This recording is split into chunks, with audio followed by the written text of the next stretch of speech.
আসসালামু আলাইকুম রহমতুল্লাহ। অসুস্থ বৃদ্ধ মাকে চিকিৎসার জন্য হাসপাতালে নেওয়া হচ্ছে। সকলের কাছে দোয়া চাই, মহান আল্লাহ পাক যেন আপনাদের সকলের সহযোগিতায় ও দোয়ায় আল্লাহ পাক যেন দ্রুত সুস্থতা দান করেন, আমিন।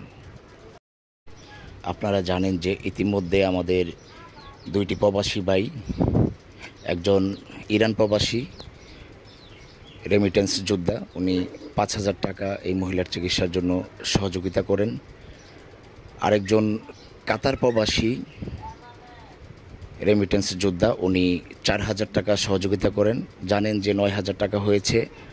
আর আমার আরও দুইটি ছোট ভাই 500 1,000 টাকা দিয়েছে।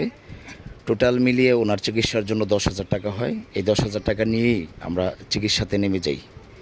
যদি মহান আল্লাহ পাকের অশেষ মেহেরবানি থাকে, আপনাদের সকলের দোয়া থাকে, তাহলে হয়তো ওনার চিকিৎসাটা করিয়ে ওনাকে আবার সুস্থতার করে নিয়ে আসতে পারবো। সকলের কাছে দোয়া ও সহযোগিতা চাই। আপনারা ইতিমধ্যে দুইটা ভিডিওতে দেখেছেন যে ওনার যে জখম, যে অবস্থাটি হয়েছে, পিছনে পচন ধরে গেছে। এটার চিকিৎসা করতে হলে হয়তো ব্যয়বহুল একটা খরচ হতে পারে। আপনারা যদি আমার সাথে থাকেন, আপনাদের দয়া হয়, আপনাদের একটু সাহায্য সহযোগিতা যদি আমাকে করেন, তাহলে হয়তো আমি এই বৃদ্ধ মহিলাটিকে চিকিৎসা করিয়ে সুস্থ করে আবার সুস্থতার জীবনযাপন ফিরিয়ে দিতে পারবো। সকলে পাশে থাকার জন্য আন্তরিক ধন্যবাদ ও কৃতজ্ঞতা।